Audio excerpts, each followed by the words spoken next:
Flight के अंदर मोहन भागवत जी से पिछले साल जब हम गोवा के लिए निकले तो दिल्ली की सरजमीन पर एयरपोर्ट पे जब हमारी सीट मिली तो इत्तेफाक से देखिए by virtue of Allah blessing Allah give me the good opportunity for that time. उस वक्त अल्लाह ने हमको बहुत बड़ा मौका दिया, उनके साथ हम बैठने के बाद उसका तो 3 ग्राम खून कम हो गया मुझे देख करके। उन्होंने सोचा कि ये ओसामा बिन लादेन की औलाद, ये इनको सीट यहाँ कैसे मिल गई। तो उन्होंने एयर होस्टेस को कहा कि मैम मेरे लिए कोई और जगह का इंतजाम कीजिए। उन्होंने कहा sir there is no available, is not possible, यहीं बैठना हो। 2 घंटे 10 मिनट का ऐलान हुआ, हम बैठे चले, चूंकि पूरा महीना मेरा गोवा में ही गुजरता। हम बैठ गए, हम सोचे पतला सितला आदमी बैठ जाते हैं एक कोने में, हमको क्या पता कि भाई ये इतना अंदर से जल रहा है, भून रहा है, कबाब बन रहा है, इनका खून इनका फूक रहा है। रियल अपनी हकीकत में आपको पेश कर रहा हूँ, वरना मेरी आदत तो किस्सा कहानी सुनाने की होती नहीं। बहरकैफ जनाब उनको इस तरह फैल कर बैठ गए वो। उसके बाद उनको नींद आ गई, कम से कम 1 घंटे तक सोया रहा बंदा गुरुजी हमारे, सोते रहे। तो इस बीच में मैंने सोचा क्या करूं, कुरान पढ़ने लग गया मैं। 1-1.5-2 पारे मैंने पढ़ लिए, इस बीच में हाथ में तस्बीह के दाने तो वो मैं हिलाने लगा, वैसी टाइम पास हो जाए वहां पे। और क्या कर सकते हैं आप, ना तो कुछ नजारा कर सकते हैं, ना तो आप ज्यादा किसी से बात कर सकते हैं। बहरकैफ जब मैंने ये हिस्सा उनको क्लियर कर दिया, मैं यूं ही हूं तब से 1 घंटे तक वो ऐसे फैल के सोया। उठने के बाद मुझे देखा, अब देखिए उसके मन में क्या कौन सी भावना पैदा होती है। हमदर्दी की वजह से मैंने हमदर्दी की थी थोड़ी सी, वो जगह मैंने क्लीन कर दिया था उनके लिए, मैं तिरछा हो गया था तो अमन से कंफर्टेबल होकर के सोया वो। तो उसके दिल में देखिए मुझे इंसल्ट करने का कितना बड़ा, वो सोचा कि मौलवी साहब सर पे टोपी है, दाढ़ी है, कुछ जानता नहीं होगा, 1-2 इंग्लिश में सेंटेंस पूछते हैं, खुद बखुद शर्मिंदा होकर बैठ जाएगा और मैं जीत जाऊंगा। मैं समझता हूँ यही उनका कॉन्सेप्ट होगा, यही सोच होगी उनकी। तो उन्होंने मुझसे पूछा what's your name, what is your coming from, where do want to go. चूंकि भाई जुबान उनकी ऐसी होती है, इंग्लिश के ऊपर आजकल कोई बोले ना आदमी तो कहेगा भाई कितना बड़ा आदमी आ गया। एक जमाना ऐसा था कि गाजियाबाद से हम निकले अपने दारुल देवबंद के लिए, हम लोग 2 मदरसे के बच्चे बैठे हुए थे, इंग्लिश के ए से वाकिफ नहीं थे, तो 2 एक गर्लफ्रेंड बॉयफ्रेंड इंग्लिश में बात कर रहे हैं, हम लोगों की तरफ देख के हंस रहे। हम लोगों ने सोचा कि क्या इलाज करूं इनका यार। हम दोनों ने अरबी के अंदर कुरान पढ़ना शुरू कर दिया, अल्हम्दुलिल्लाह रब्बिल आलमीन। वो बोलता था कुलौज बिरब्बिन नास मिनल जन्नति वन नास, इस तरह। तो वो बस अपनी बातें भूल गया, हम दोनों को देखने लग गया। हमने कहा कि भाई तुम अपनी जगह पे अगर महान हो तो हम अपनी जगह पे सुपर पावर ताकत है, हर आदमी अपने फील्ड का बादशाह होता है। बहरकैफ जनाब तो उन्होंने मुझसे यही सवाल किया, क्वेश्चन किया अंग्रेजी के अंदर में। हमने सोचा कि अगर मैं हिंदी में कहता हूँ कि मेरा नाम अब्दुल्ला है, मैं बिहार नेपाल बॉर्डर से ताल्लुक रखता हूँ और मैं गोवा जा रहा हूँ, तो वो और पता नहीं क्या क्या कहेगा। हमने कहा दिस इज अब्दुल्ला सालिम कमर, एक प्रोफेशनल लैंग्वेज में करना होगा। This is Abdullah Salim Qamar from Araria district and I am just coming from Delhi, I want to go to Goa and I reside my Adi ग्रंथ is called Quran in front of the people in the holy month of Ramzan. वो सीधा होके बैठ गया, बाप भाई बंदे में कुछ जान है, लगता है तो हाइट कम है लेकिन लगता फाइट है इस बेचारे में। तो उन्होंने कहा, उसके बाद बैठकर मुझसे पूछता do you remember by heart all, यानी आपको पूरा याद है। Do you remember by heart all का मतलब आपको पूरा याद आपका धर्मशास्त्र। मैंने कहा yeah I am able to tell you from the beginning to the end, I remembered by heart, मुझे याद है, आई कैन टेल यू, मैं सुना सकता हूं आपको। बड़ा आश्चर्य में ताज्जुब में पड़ा वो।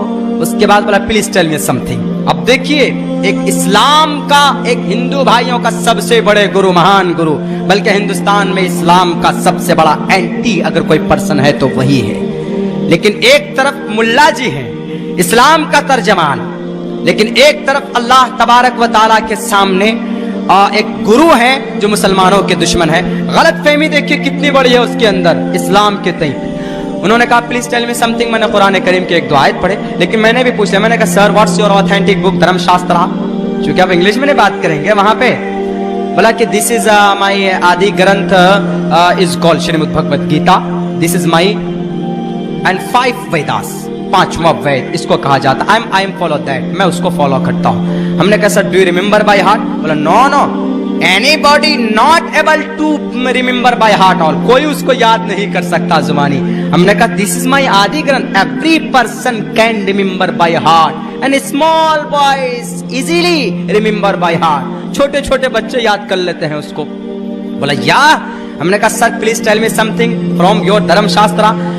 बोला यस अहिंसा सत्यम करोदस्तयागा, इतना पढ़ा। इसके ऊपर मेरा रिसर्च 2.5 साल पहले से था।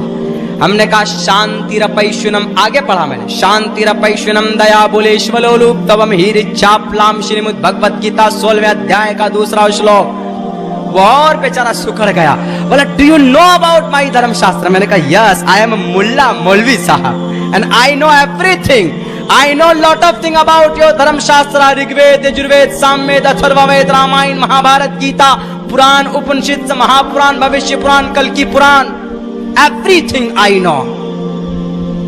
तो वो बेचारा देखिए उसकी और ज्यादा उनसियत पड़ी मुझसे, बोला please tell me something, what is the meaning of that mantra, इसका मतलब क्या बताइए, आप क्या जानते हैं, डू यू नो? मैंने कहा यस आई नो।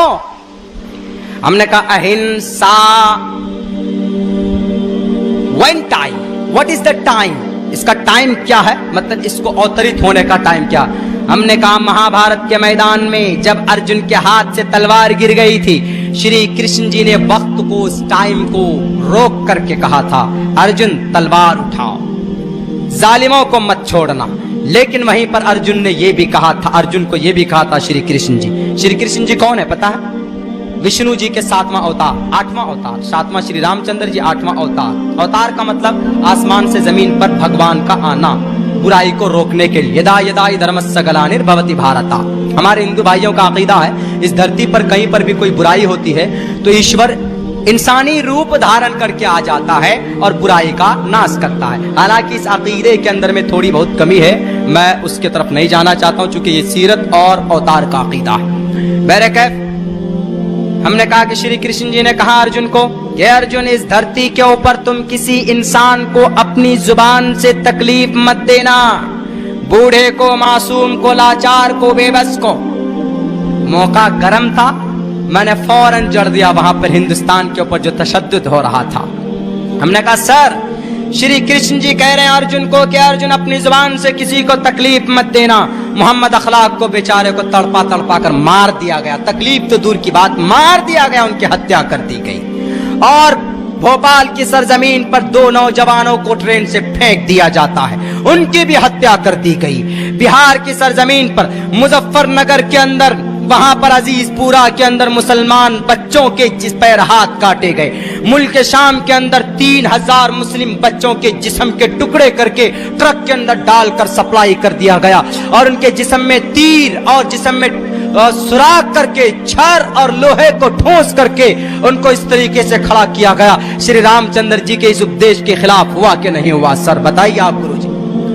उसको और ये पता चल, उसको ऐसा एहसास होने लगा कि ये सिर्फ ग्रंथों को नहीं जानता, ये हालात के स्टेटस से भी वाकिफ है। बोला हाँ ये तो होता है, वो लोग करते हैं, वो लोग अपने भावनाओं में बहकर कर देते हैं जो हिंदुस्तान से बहुत ज्यादा मोहब्बत करते हैं। हमने कहा कि हिंदुस्तान से मुसलमानों ने भी मोहब्बत की थी। अगर हिंदुस्तान से मुसलमान मोहब्बत न करता तो आगरा का ताजमहल आपको न देता, दिल्ली की लाल किला आपको बनवा के न देता, कुतुब मीनार की बुलंदी आपको न मिलती, डॉक्टर एपीजे अब्दुल कलाम आपको न देता, अगर हिंदुस्तान का मुसलमान हिंदुस्तान से मोहब्बत न करता तो। सर नीचे करके सुनने लग गया। बोला और बोलिए इसका मतलब क्या? हमने कहा सत्यम, सदा सत्य बोलो, झूठ मत बोलो। हमने कहा कि जो इंडिया के सबसे बड़े लीडर है गुरु वही झूठ बोलते हैं। उन्होंने कहा कि 15 लाख रुपए अकाउंट में आएंगे, 3 साल गुजर गए, 15 पैसे तक नहीं पहुंचे। श्री कृष्ण जी कह रहे झूठ मत बोलिए, पाप है झूठ बोलना। और यहाँ पर तो प्राइम मिनिस्टर साहब झूठ बोल रहे हैं, सत्यम के खिलाफ जा रहे हैं, सत्यम के खिलाफ। सदा सत्य बोलो, झूठ मत बोलना, सत्य करो दस्तयागा, गुस्से को थूक दो ना, किसी मासूम इंसान की हत्या मत करना। आज तो पीट पीट कर मार दिया जाता है, आज तो तड़पा तड़पा कर मार दिया जाता है जनाब। जहां पर भी टोपी वाला नजर आया, जहां पर भी दाढ़ी वाला नजर आया, फौरन कान खड़े हो जाते हैं। बड़ी बेरहमी के साथ हिंदुस्तान की इस पवित्र गंगा जमनी तहजीब के बीच में हिंदू भाई बहुत से लोग तशद्दुद पसंद है जो मुसलमानों को चुन चुन कर उनके साथ बदयांती करते और उनके साथ तशद्दुद का मामला करते हैं। भूल गए तुम हिंदुस्तान के मुसलमानों की तारीख बड़ी ताबनाक रही है, रोशन रही।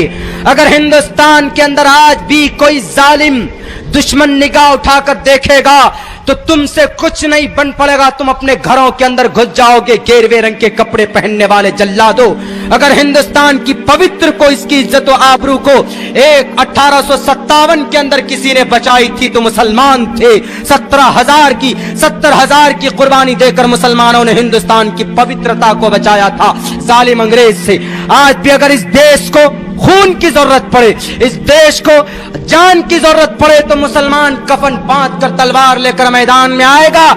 जालिम सुपर पावर ताकत का मुकाबला करने के लिए तैयार है, लेकिन हिंदुस्तान की इस पवित्र धरती पर किसी नापाक जालिम बहरूपिये की कदम रखने के लिए कदम रखना गवारा नहीं करेगा मुसलमान। वो है आज भी हिंदुस्तान से मोहब्बत करता।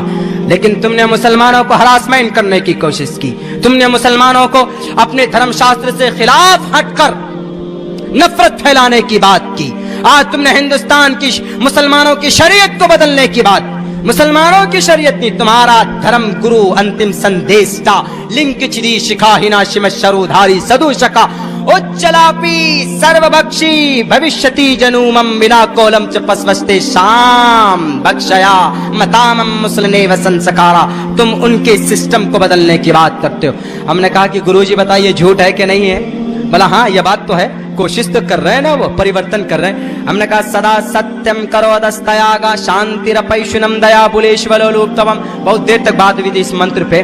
तो वो बेचारा मेरा इतना बड़ा मुरीद हुआ, इतना बड़ा मुरीद हुआ, फ्लाइट के अंदर एक चाय 90 रुपए की मिलती, पेटीज खरीदिएगा 10-15 रुपए की आपको नॉर्मल मिलेगी, लेकिन फ्लाइट के अंदर एयरपोर्ट के अंदर आप जाइए तो आपको 140-150 रुपए की मिलेगी। लेकिन देखिए थोड़ी सी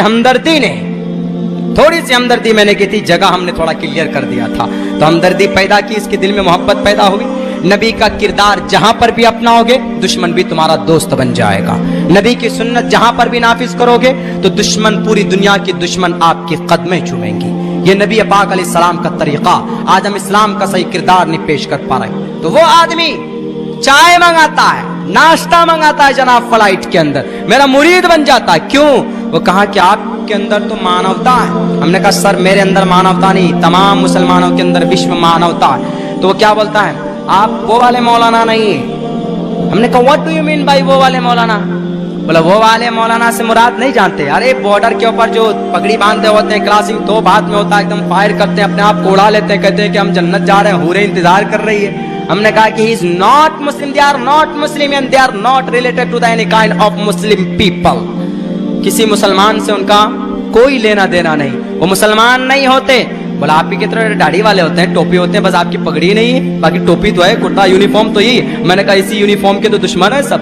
आपके देखिए सरकार ने भी इस ट्रिपल तलाक को बदलने की बात की गई, 3 से ज्यादा, 1 से अधिक शादी के ऊपर बैन लगा दी गई।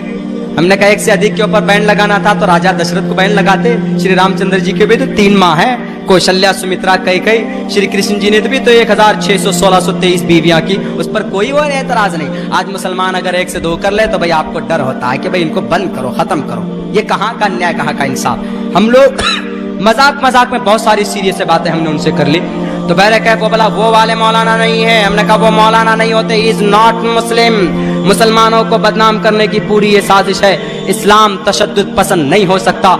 जिस नबी की शरीयत में 1 से 1 लोटा पानी की जगह 2 दूसरा लोटा पानी बहाने की इजाजत नहीं है। अगर आप बहाओगे तो फजूल खर्ची में शुमार होगा। और कुरान कहता है कि तुम शैतान के भाई हो। पानी ज्यादा बहाने की इजाजत जिस शरीयत में ना हो, उस शरीयत के अंदर किसी का खून बहाने की इजाजत कैसे दिया जा सकता है?